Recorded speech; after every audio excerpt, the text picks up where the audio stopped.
I don't know why I started that habit. All right.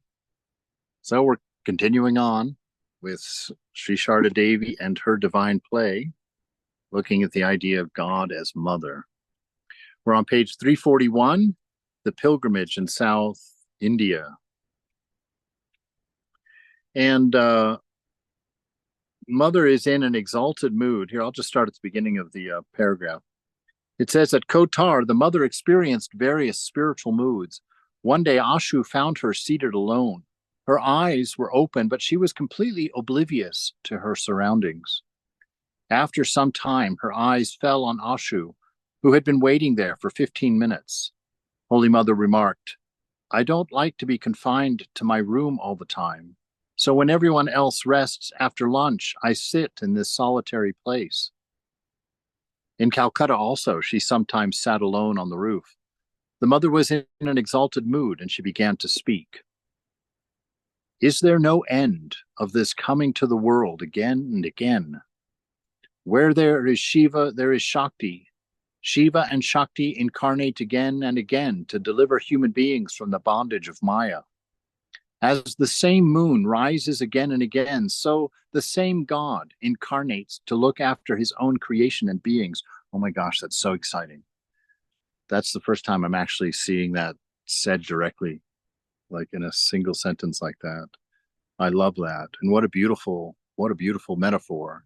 Just like the moon is the same one rising again and again. So God coming again and again. And this reference also that God, that Shiva and Shakti, male and female, he always incarnates as both again and again and again to bring us to our enlightenment. And they say that when you, even with Jesus, they honor Mary as the female. She's Mary in the evangelical world is pretty much dropped out completely. But in Catholicism, Mary's actually growing in focus. It's very cool. I remember we up at when I was up at Holy Cross Monastery working on Vedic Christianity some decade ago. They had just ordered a new statue of Mother Mary for the shrine for main the main shrine room or main church, I guess. And I was happy about it, but I really liked the one that was there. It was kind of old and used and worn a bit, just like I think those things should be. They shouldn't look new. They always have that wonderful, uh, feeling of devotion when they've been there for a long time. So here she says that as the same moon rises again and again, so the same God incarnates to look after his own creation and beings. The master practiced austerities and suffered for others. It is all his play. The master was a kalpataru, a wish fulfilling tree. Those who sincerely seek him find him. And there is a perfect and beautiful promise.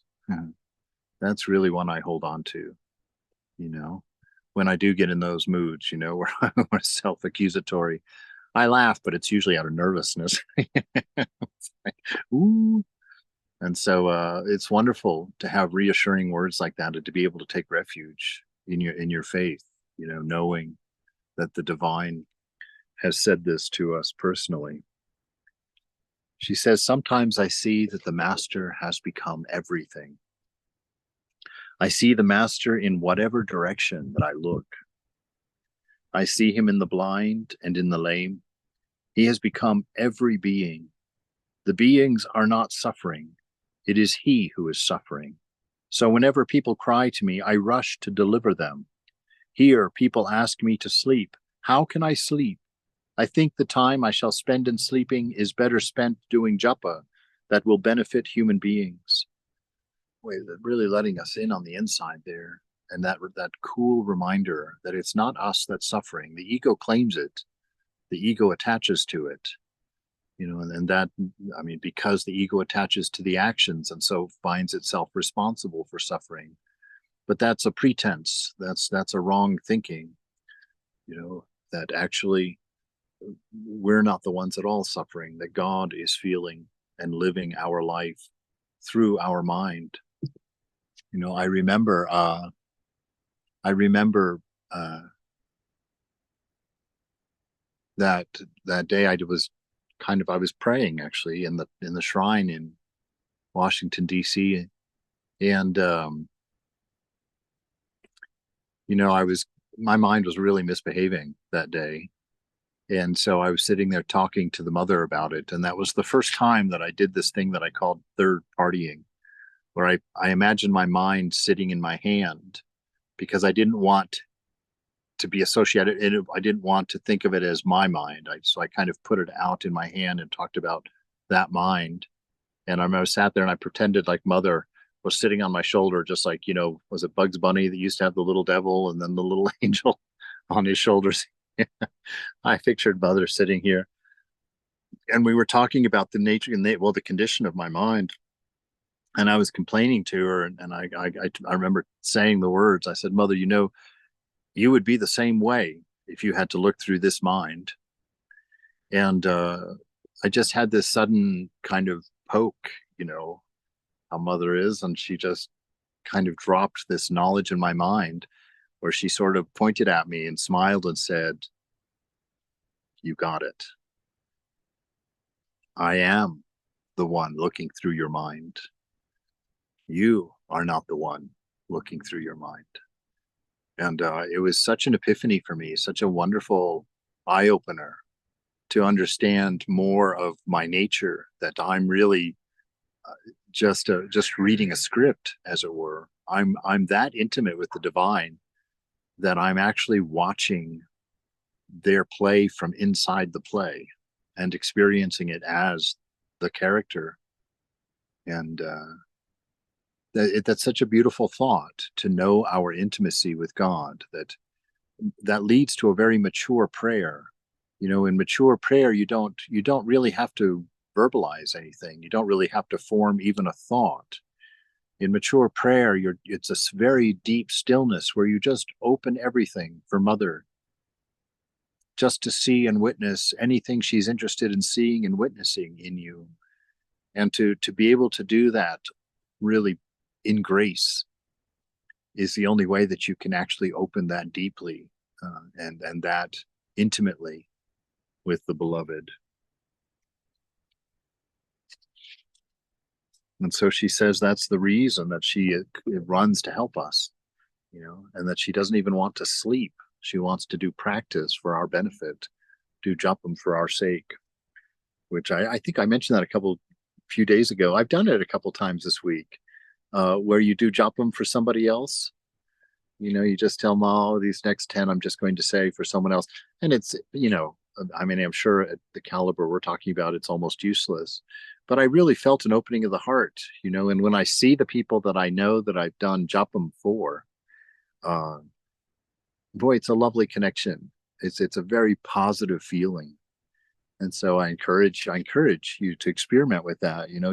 We we really can't afford it. I mean, we need all the japam for ourselves, there's no doubt.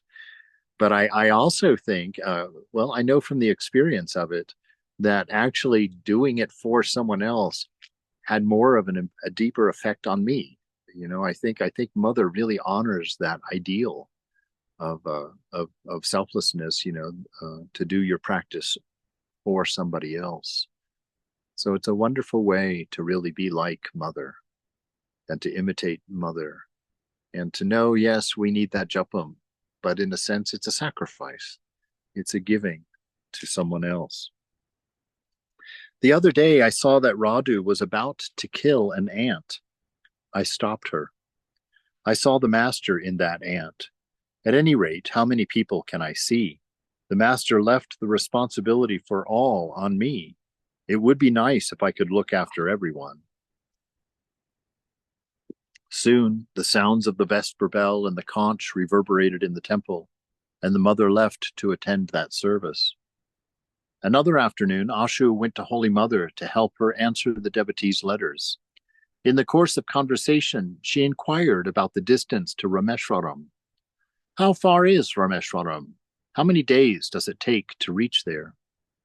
Ashu understood that the mother wanted to visit, so he said, Mother, let us go to Rameshwaram. One can go there by this rail route. Shashi Maharaj, later Swami Ramakrishnananda, is in Madras, and he will arrange everything. Holy Mother was excited as a little girl and said, "You have given the right suggestion. My father-in-law went there and brought back the Shiva Linga that is worshipped in Kamarpakor. I shall go." This is a story worth hearing. It's that when Ramakrishna was conceived in the womb of his mother, the story goes that her husband had gone away, I think on business or pilgrimage, and anyway had a dream about a lingam and got that lingam and brought that back to Dakshineshwar, or not Dakshineshwar, Karmarpakor, and that's when his wife told him of the vision, and he also had a vision about the coming of Ramakrishna into his family, that he was going to be born into the family. And the two of them were quite amazed and quite excited by it. So to see that reference, it's a wonderful memory. It's a wonderful story.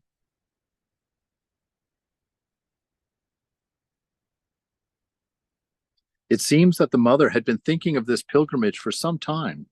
Probably she was drawn to see a place that had been important in her past incarnation as Sita. When letters were sent to Swamis Brahmananda, Sharadananda, and Ramakrishnananda, informing them of the mother's wish to go on pilgrimage, they immediately approved it. Of course, they were also concerned about her health, as she had gone to Kotar to recuperate. But in fact, she now felt well. Now, they mentioned her previous incarnation as Sita. This is one of those things that you have to come up and understand on your own. When she says that, Shiva and Shakti have been coming again and again, like the same moon circling the planet and rising continuously, that's inferred in that statement, that any time the divine feminine comes, as Kali or as Lakshmi, or I guess those are goddesses and devas, but nonetheless, Sita, Rama and Sita, uh, Krishna and Radha, that was always Holy Mother in her other forms coming in that play. It's beautiful. Gosh, I'm sitting here. I hope that this comes out. I want to share it. How the God rays, when the sun is shining through the clouds and comes through. Let me see if I can show it to you. See if it's working up there. It doesn't look like it's quite coming out like it really is. These wonderful, looks almost like it's raining way up there. Beautiful. And I always think, anytime I see that, I don't know why, I always think of God whenever I see those things. Anyway, so our beloved mother coming as Sita. Swami Sharadananda sent sufficient money to Kotar through Kishori Roy so that mother could travel with her party. Swami Ramakrishnananda, who was in charge of the Madras Mat, made elaborate arrangements for the mother's journey and reception. He had always cherished a desire to sanctify South India by bringing Holy Mother and Swami Brahmananda there, because Ramakrishna had never been there himself. Holy Mother asked Dhirananda to write to Ramakrishnananda and to tell him that as the distance between Kotar and Madras is long, it would be better if she could break her journey somewhere en route. As justification for Holy Mother's request, Dhirananda wrote, "First, she performs daily worship to the Master. Second, she might get rheumatic pain if she sits long hours on the train, and moreover, Radhu might be restless. We feel it would be better if the mother would break her journey at Berhampur in Ganjam, a border town between Orissa and Andhra Pradesh. It would be wonderful if you could find someone there who could host the mother and her party for a day. The mother further advised me to inform you that it is not necessary for you to come here to accompany her, as we are all going with her."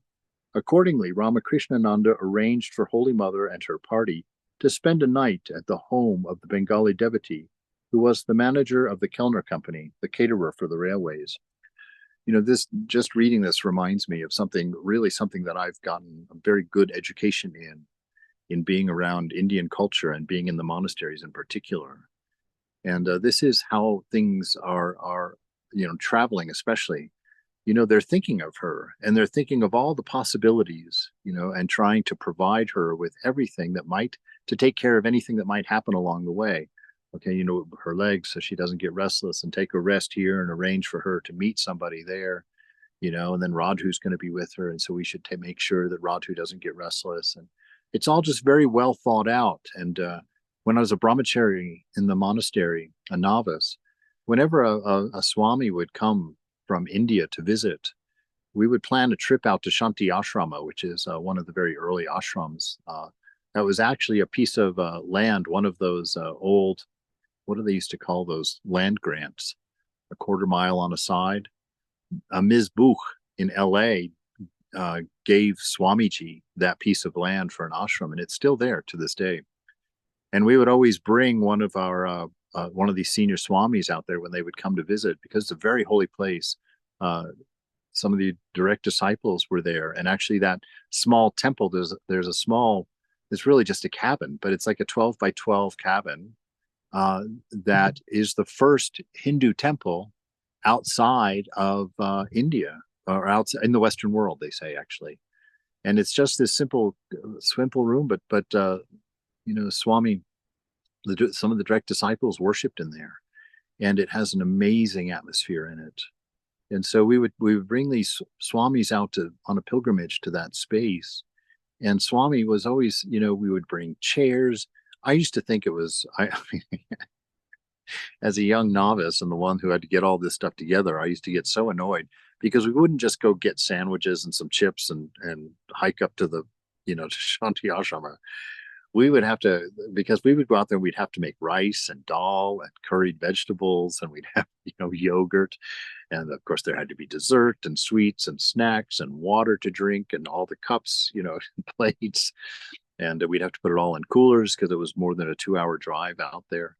And I can just remember, we I remember one time we were there's this big hill there that, it was a steep incline. It was a good hike to get up there. And so we had all walked up there. There was like, I don't know, 6 or 7 of us. And Swami Prabhutananda looked at me and he said, "The Swami is thirsty. Did you bring any water?" I didn't bring any water. I didn't bring any water to the top of the hill. So I had to run. It was probably a good mile down that hill, all the way back to the car. And I got all the way down there and I thought, well, I can't just bring the water bottle up because it won't be cold. And so I literally picked up the whole cooler and put it up on my shoulder and ran the mile all the way back up that hill. Oh, I was so sweaty when I got up there. It was probably ego driven in myself because I really wanted to serve them to make up for the fact that I forgot to bring the water in the first place. But that's devotion, and they really trained me in that, really showed me that. And I remember when I first moved in the monastery, I really saw that. I shouldn't say that Greg's here, but I really saw that in Greg. He had been there for 20 something years when I moved in. So I used to marvel at that kind of thing all the time. I never really understood it at the beginning. I always thought, what a silly thing. Why don't we just pick up, submarine sandwiches on the way and get a little can of Coke and call it a day? Because we also had to bring up all the propane and the propane stoves. And that means you had to bring up the fry pans and the big pot for the water. And then you'd bring extra water to boil the rice and to make the dal. And it was quite a doing. And so you see that pointed at here, the way that they're thinking about what mother might need on her journey and providing for it and making all of these arrangements. And it's just a marvelous way of treating each other.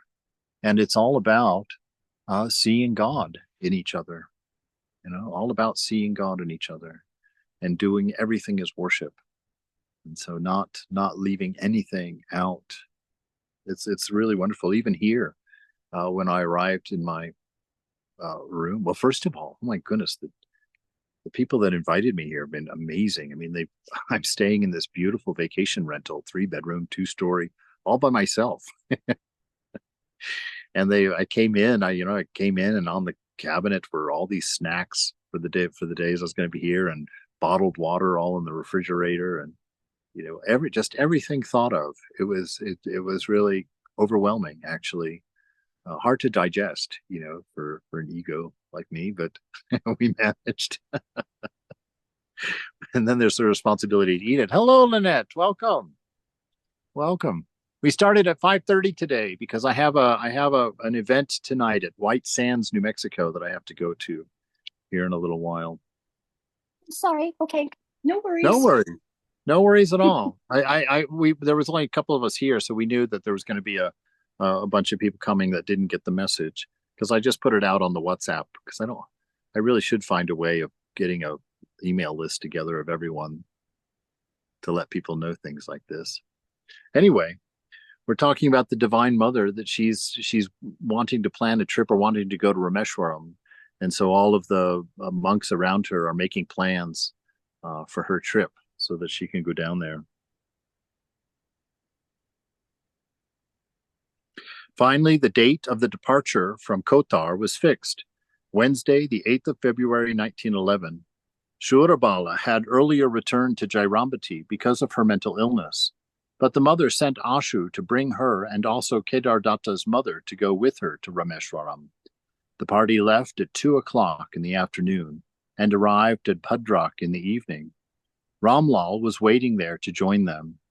The party consisted of 13 members: Holy Mother, Radhu, Shurabala, Golapma, Krishna Bhavan, Krishna Bhavan, Krishna Bhavini, and her sister-in-law, Nitai's mother, Kedar's mother, Swamis Atmananda and Dhirananda, Ashu, Ramlal, a Brahmin cook named Gadadhar, and a woman attendant. After eating supper at Bhadrak, the mother boarded a second-class compartment on the Madras Mail at 2:30 in the morning. At dawn, when the train was passing near the Chilka Lake, Holy Mother was delighted to see a flock after flock of white cranes flying, then landing on the islands in the lake to search for food. With the sunrise, a mist taking various forms rose from the water. The mother enjoyed the natural scenery and pointed it out to others. When she saw a flock of Nilkanta birds, she saluted them with folded hands. Exactly.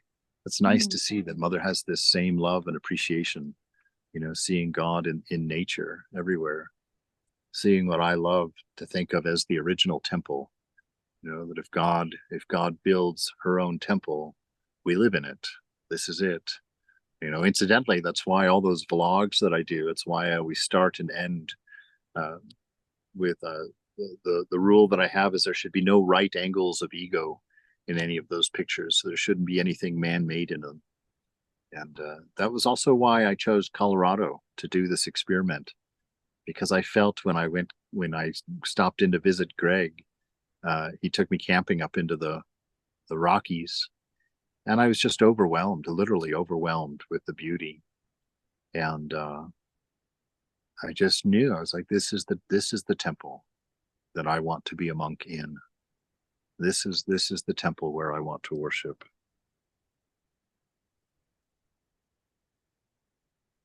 The train arrived at Barampur at 8 o'clock in the morning. The Bengali devotee received Holy Mother and her party and took them to his house, where Holy Mother and her party ate lunch and rested.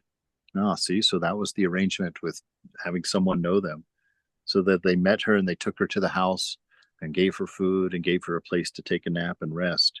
In the afternoon, several local devotees visited her, bringing bananas and coconuts, as was their custom. The party stayed the night and then took another Madras mail in the morning. In the afternoon, when the train was passing through Waltair, a health resort, Holy Mother saw the beautiful cottages on the slopes of the mountain. She joyfully exclaimed, "Just see, it looks like a picture." At night, the mother slept on the upper bunk of the compartment. So people are coming here. Cookie, can you let me know when it's time? Because I don't have my watch is my camera. So I don't know. And I have a habit of just going on and on. Gotcha. So, yes. When everybody's here, I'll show the view again. I'm down here in New Mexico.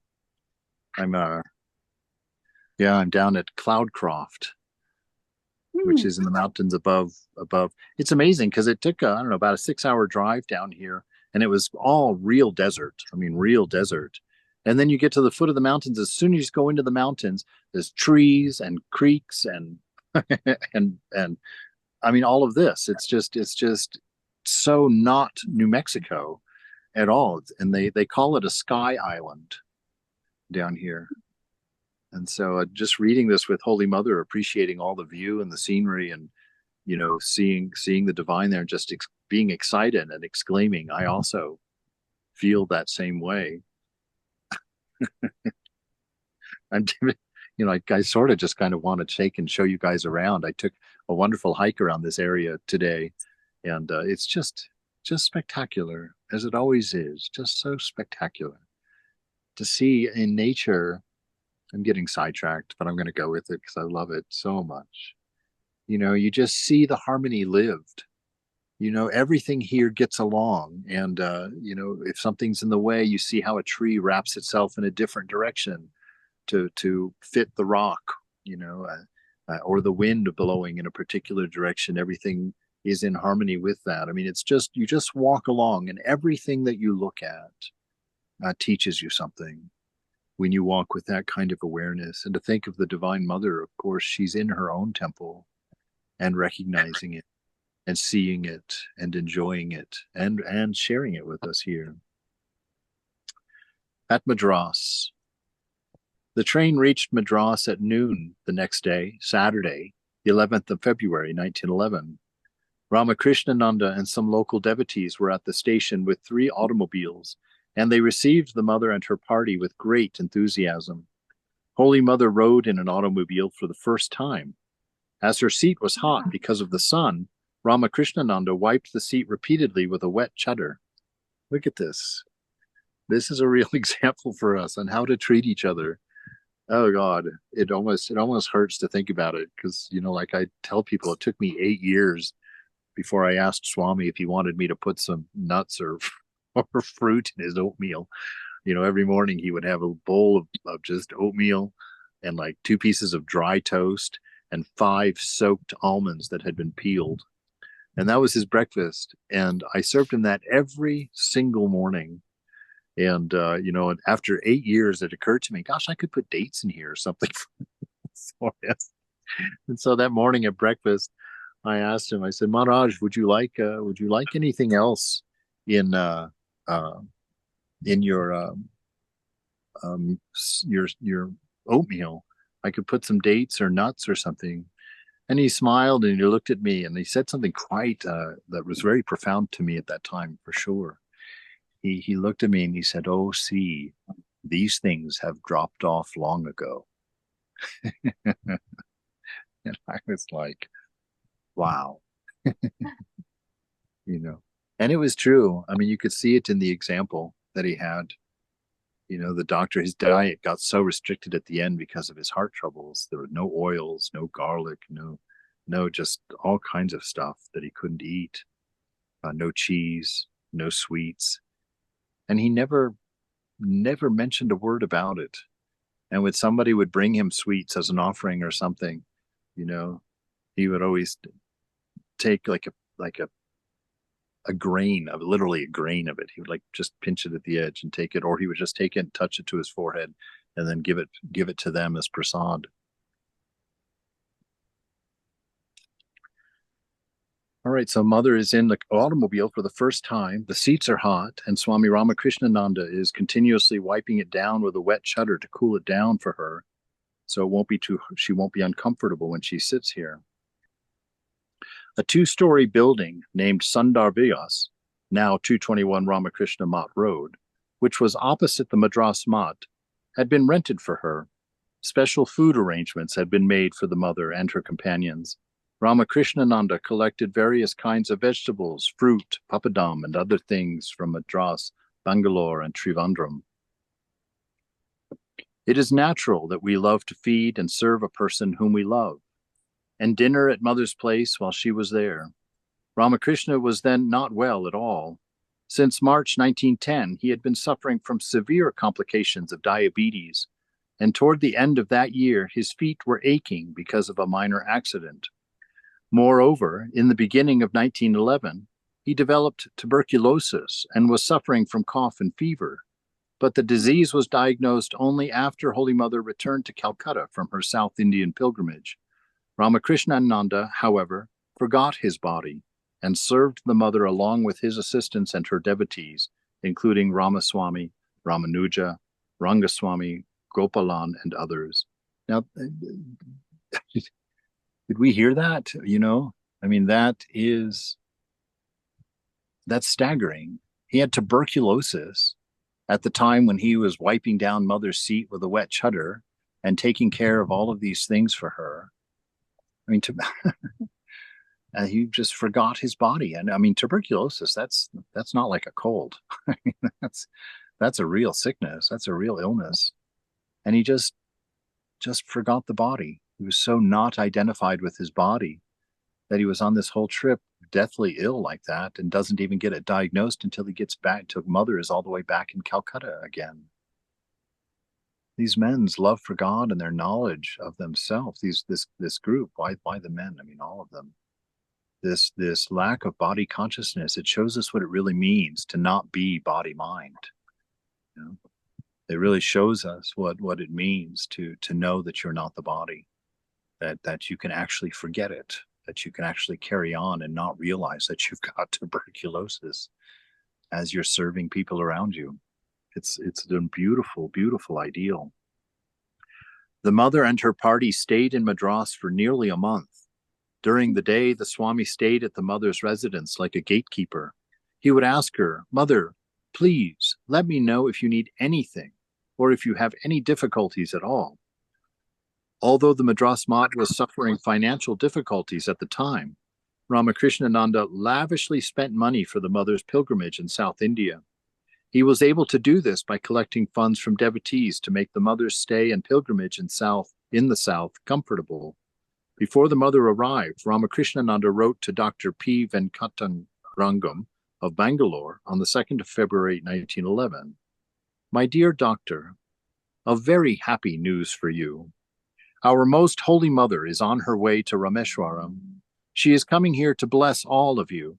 You should not lose this very rare and unexpected opportunity to worship the motherhood of God in her. She is your real mother. Come and be blessed by her. She is expected here on the 11th of this month. Please collect as much money as you can from your friends and admirers of our mission. We shall have to meet the expenses of a large party consisting of 10 souls. See that our Holy Mother does not lack anything. Feel within your being that the whole responsibility is on you and you alone. It is so fortunate that you are to have the Mother of the Universe at your very door. Come to worship her as soon as she places her holy feet on this soil. With my best love and my blessings, yours affectionately, Ramakrishnananda." Oof. What an amazing opportunity. What an amazing opportunity. Oh my goodness gracious. Holy Mother's visit created a festive atmosphere in Madras, and many people came to see her from different places. She initiated many devotees, including Brahmachari Amritananda and an American. Neither the mother nor her new disciples understood one another's language, and yet they were able to follow her instructions regarding japam and meditation without the help of an interpreter. In general conversation, however, her attendants helped her communicate. There's an amazing thing. All these new disciples that she's giving all of this training to could understand all of the instructions, even though they didn't speak her language. That's and then in her regular conversation, she needed the attendants to translate. There's a little mystery, this divine knowing. I've heard of such a thing, where they can drop that knowledge directly into your mind. It doesn't have to go through the senses. It doesn't have to be interpreted by the brain. It just becomes a knowing, something you've always known. Several of the new disciples had seen the Master and Holy Mother in dreams. Holy Mother said later, when asking for initiation, they all just repeated the word dream. About her Madras trip, she later recalled, many people visited me there. The women of those parts are very educated. They asked me to deliver a lecture, and I said to them, I do not know how to deliver lectures. If Gaurdasi, Gaurima, had come, she would have been able to do so. Almost every afternoon, Swami Ramakrishnananda arranged visits for Holy Mother to the places of interest in Madras by horse carriage. Holy Mother visited the famous Parthasarathi temple in Triplicane and the Kapalishwara Shiva temple in Mylapore. One day, she walked on the beach and saw the Madras Aquarium. Another day, she visited the British fort in Madras by rickshaw, which had been recently introduced in the city. One day, women teachers of the girls' school sang some Tamil devotional songs to her while the girls played violins. On the 2nd of March, 1911, the mother attended Ramakrishna's birthday anniversary celebration. On Sunday, the 5th of March, 1911, she attended the public festival. The mother was moved by the devotion of the South Indian devotees. It's how fun them taking it's, she's family to them. And they're taking them everywhere. They are taking her everywhere. And you can see the family feeling and just this sweet closeness, this natural intimacy and desire to serve and to just enjoy that presence. And I keep thinking that this really should be or can be the atmosphere of our practice. That your practice doesn't, you should always do your standard practice, but you can also take a walk in the woods and bring the mother with you and literally walk with her in your mind and literally point out the things you like and ask her questions and be silent and wait for the answers inside. This is how we lift these truths off of these pages, out of memories and out of that realm and make them, allow them to be living, allow them to be real. This is the way of faith. This is the fruit of faith. This is why we have faith. It's faith is the seed of imagination that becomes real. It's the thought of looking at a plot of land and saying, oh, I'm going to get that piece of land and make a temple. And 20 years later, people are sitting in that temple, and that temple came out of someone's imagination, came out of someone saying, there, that I could see. And then that thought becomes action. And this is very important in spiritual life because that's exactly how we realize. We place that ideal within ourselves and we hold that ideal within ourselves. And that ideal at first, yes, is held just in imagination. But in time, that takes root, and it becomes something then starts to affect your actions, and it starts to affect what you and change what you thought was your personality by removing your rough edges and removing your weaknesses, and without you knowing, without you having any idea how or when it happened, you find yourself full of love. And you find yourself full of compassion, and you sit there, and every now and then you'll remember what you used to be. You'll remember how you used to talk about people and how you used to feel about people, and you remember all of those things, and you just find yourself different. This is spiritual life.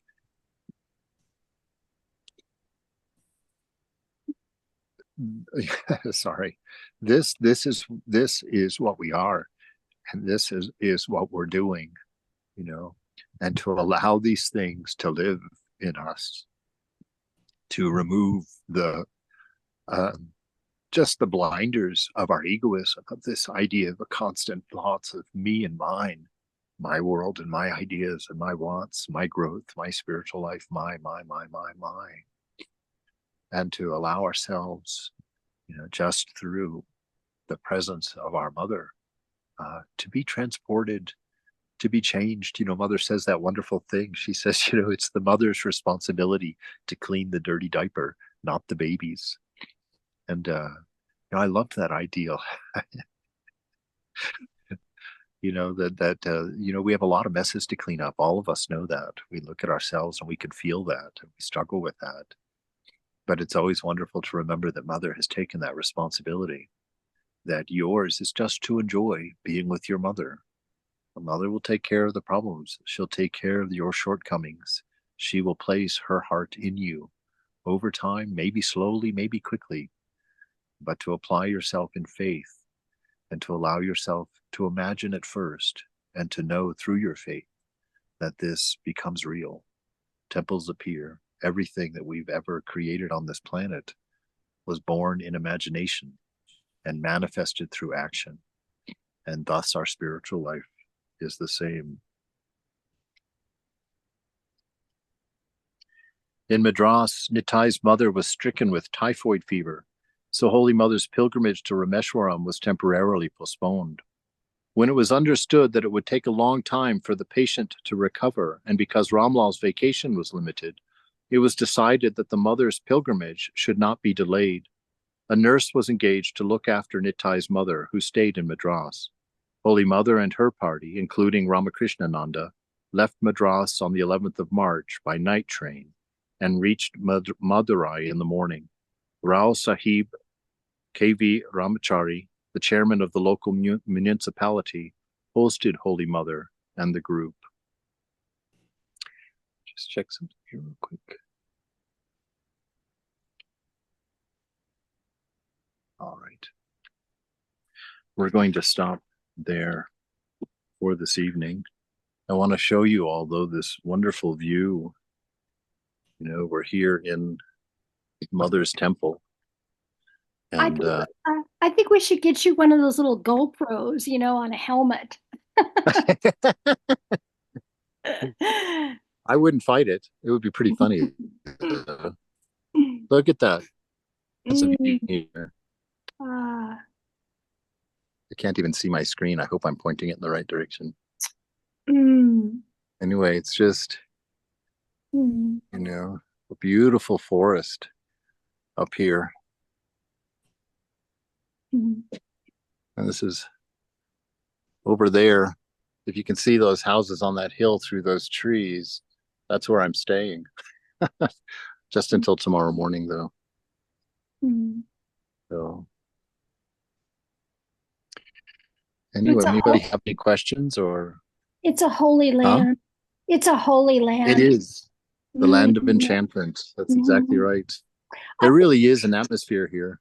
I just have a quick question. I got the book, so I'd like to know what page have you gotten to? I know you're almost. Oh yes, yeah. We stopped today at the bottom of page 345. Oh yay! You're not that far. Okay, good. Yay. No. Thank you. Surely. All right. Well, I have to hike out and pick up 3 people before I head down the hill to. We're going to the full moon celebration at White Sands tonight. Oh my gosh. Oh, wow. That is so cool. Yeah. I mean, it's amazing. Out in that valley that I was showing you, there something looks like a big old lake out there, and that's actually White Sands. And it's been, let me turn off the recorder.